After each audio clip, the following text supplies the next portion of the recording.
Hello friend, જય શ્રી કૃષ્ણ. મારી ચેનલમાં તમારું સ્વાગત છે. આજે આપણે બનાવશું હાંડવો, તો ચાલો બનાવીએ. સૌપ્રથમ આપણે લઈ લઈશું ચોખા. જે ખીચડિયા ચોખા આવે એ લેવાના છે, બાસમતી ચોખા નથી લેવાના. ખીચડિયા ચોખાથી આપણો હાંડવો એકદમ સારો બને છે. તો આપણે અહીંયા લઈ લીધા છે 3 વાટકા ચોખા.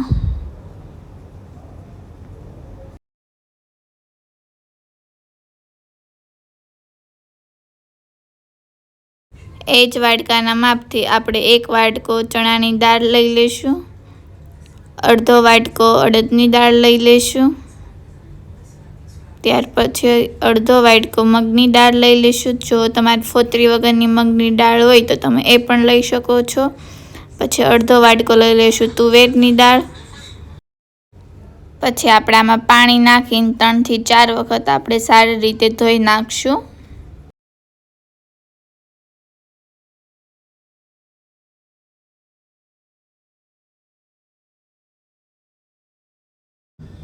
હવે આપણે અહીંયા 3 થી 4 વખત પાણીથી બધી વસ્તુને ધોઈ નાખ્યું છે. હવે આપણે આને પલાળવા માટે આમ આપણે પાણી નાખી દઈશું. તમારે આ રીતે એટલું પાણી ઉપર રહે એ રીતે તમારે પલાળવાનું છે. હવે આપણે એક ડીશ ઢાંકીને આપણે 3 થી 4 કલાક માટે પલાળવા દઈશું. 4 કલાક થઈ ગઈ છે. તમે હવે જોઈ શકો છો આ રીતે આપણે બધું વસ્તુ સારી રીતે પલળી ગયું છે. હવે આપણે મિક્સર જારમાં થોડું ઉમેરતા જઈશું અને પછી આપણે આમાં નાખી દઈશું થોડુંક દહીં અને થોડું પાણી નાખીને આપણે આને સારી રીતે ગ્રાઇન્ડ કરી નાખશું. આ જ રીતે આપણે જેટલું પલાળ્યું છે એ બધું મિક્સર જારમાં થોડું ઉમેરી 1-2 ચમચી દહીં નાખીને થોડું પાણી નાખીને બધું સારી રીતે આપણે ગ્રાઇન્ડ કરી નાખશું. તમે જોઈ શકો છો આપણે જેટલી વસ્તુ પલાળી હતી એ બધી વસ્તુને આપણે ગ્રાઇન્ડ કરી નાખી છે. જોઈ શકો છો તમે અહીંયા આપણે આ રીતે આપણું બેટર રેડી થઈ ગયું છે.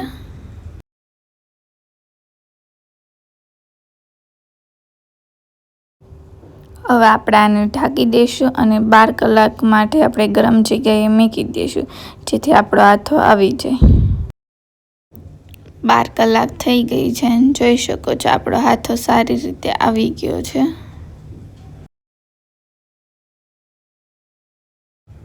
હવે આપણે એક મોટા વાસણમાં લઈ લઈશું આ બધું બેટર અને પછી આ રીતે આપણે ખૂબ હલાવી નાખશું એક સાઈડના ભાગમાં. જોઈ શકો છો અહીંયા આપણે 5 મિનિટ બેટરને હલાવી નાખ્યું છે. હવે આપણે આમાં 3 ચમચી મીઠું નાખી દઈશું. સ્વાદ અનુસારે તમારે મીઠું નાખી દેવાનું. પછી આપણે આમાં નાખશું 2 મોટી ચમચી જીરું, ધાણા જીરું આપણે 2 ચમચી નાખી દીધું છે. પછી આપણે 1 મોટી ચમચી હળદર નાખી દઈશું.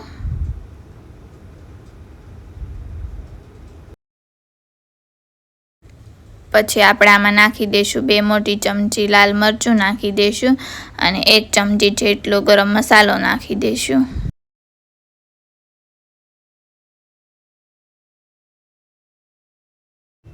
ત્યાર પછી તમને જેટલું તીખું પસંદ હોય એ પ્રમાણે તમારે આદુ અને મરચીની પેસ્ટ લઈ લેવાની છે. અહીંયા આપણે જોઈ શકો છો નાખી દીધી છે. પછી આપણે 3 ચમચી જેટલો ગોળ લઈ લઈશું. એ બી તમને ગળું પસંદ હોય એ પ્રમાણે તમારે એમાં ગોળ નાખવો.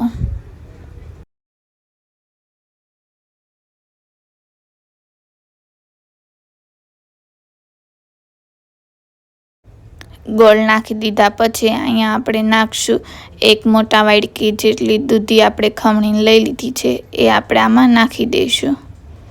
પછી આપણે આમાં નાખી દઈશું 1 નાની વાટકી જેટલા ધાણા નાખી દઈશું.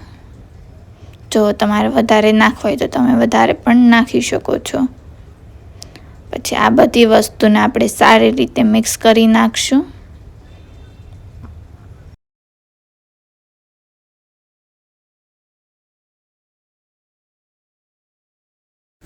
જોઈ શકો છો આપણે અહીંયા સારી રીતે બધી વસ્તુ મિક્સ કરી નાખી છે. હવે આપણે આમાં નાખી દઈશું 1 ચમચી જેટલું તેલ. પછી આપણે પાછું સારી રીતે મિક્સ કરી નાખશું.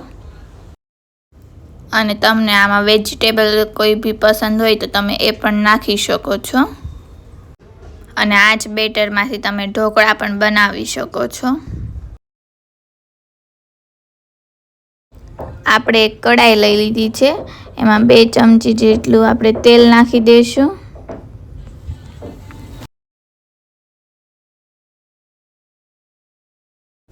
તેલ ગરમ થઈ ગયું છે. હવે આપણે આમાં નાખશું 1 ચમચી હિંગ, 1 ચમચી જીરું, 2 નાની ચમચી રાઈ નાખી દઈશું અને 3-4 લીમડાના પાન નાખી દઈશું, મીઠા લીમડાના. અને પછી આપણે થોડા સફેદ તલ નાખી દઈશું. હવે રાઈ ને જીરુંને આપણે સારી રીતે ફૂટવા દઈશું. ફૂટી ગયું છે. હવે આપણે આમાં નાખી દઈશું 1 ડોયા જેટલું બેટર નાખી દઈશું. આપણે હાંડવો નાના જ બનાવવાનો છે એટલે આપણે 1 ડોયા જેટલું જ નાખશું. જો તમારે મોટો બનાવવો હોય હાંડવો તો તમે મોટો પણ બનાવી શકો છો. બેટર નાખીને આપણે આને ઢાંકણ ઢાંકી દઈશું અને ગેસની ફ્લેમ લો રાખીને આપણે આને પાકવા દઈશું 1-2 મિનિટ માટે.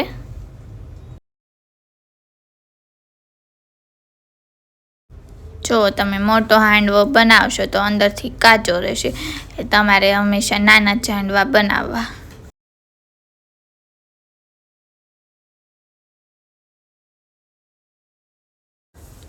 બે મિનિટ થઈ ગઈ છે. હવે આપણે આમાં ઉપરથી નાખી દઈશું તલ, જે લિક્વિડ જેવું થોડું ઉપરથી રહેતે આપણે આમાં તલ નાખી દઈશું. પછી પાછું ઢાંકી દઈશું અને 1 મિનિટ માટે આપણે પકાવવા દઈશું.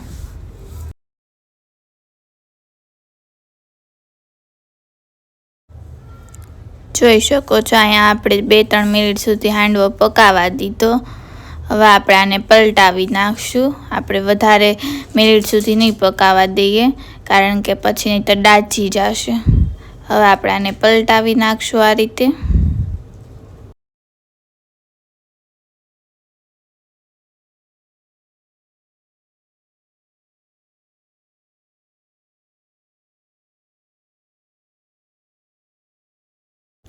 જોઈ શકો છો અહીંયા આપણે પલટાવી નાખ્યો છે. હવે આપણે આને પાછું ઢાંકણ ઢાંકી દઈશું. 2-3 મિનિટ માટે આપણે બીજી સાઈડ પકાવવા દઈશું.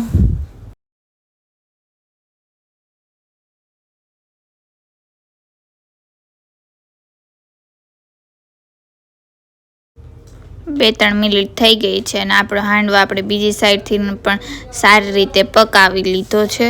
તમે જોઈ શકો છો આપણો હાંડવો રેડી થઈ ગયો છે. હવે આપણે આ જ રીતે આપણે બીજો હાંડવો કરી નાખશું. તો અહીંયા આપણે 2 ચમચી તેલ નાખી દઈશું. પછી આપણે એમાં નાખી દઈશું 1 ચમચી હિંગ, પછી 1 ચમચી જીરું, 2 નાની ચમચી રાઈ નાખી દઈશું, થોડાક સફેદ તલ નાખી દઈશું અને 3-4 લીમડાના પાન નાખી દઈશું.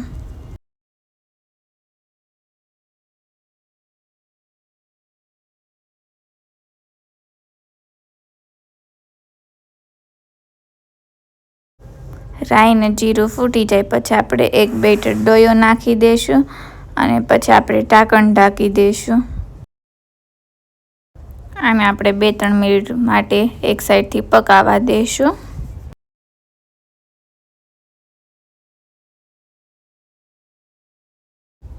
બે 3 મિનિટ થઈ ગઈ છે. તમે જોઈ શકો છો આ રીતે આપણો હાંડવો છે. હવે આપણે આને પલટાવી નાખશું.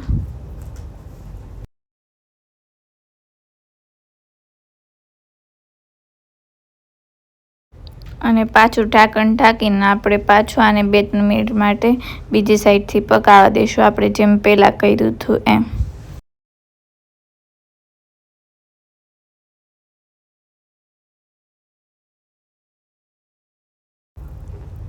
બે 3 મિનિટ થઈ ગઈ છે. હવે આપણે ઢાંકણ ખોલીને જોઈ લઈએ તો આપણો હાંડવો રેડી થઈ ગયો છે. આ રીતે તમે હાંડવો બનાવશો તો એકદમ ટેસ્ટી અને ક્રિસ્પી હાંડવો તમારો બનશે. અહીં આપણે હાંડવાને ગ્રીન ચટણી અને દહીં સાથે ખાવાના છે, જે મસ્ત લાગે છે. તમે જોઈ શકો છો અહીં અંદરથી એકદમ સોફ્ટ અને બહારથી એકદમ ક્રિસ્પી આપણો હાંડવો રેડી થઈ ગયો છે। જો ફ્રેન્ડ્સ મારો વિડીયો ગમ્યો હોય તો લાઈક કરજો, આવા જ નવા વિડીયો જોવા માટે સબસ્ક્રાઈબ કરજો। Thank you.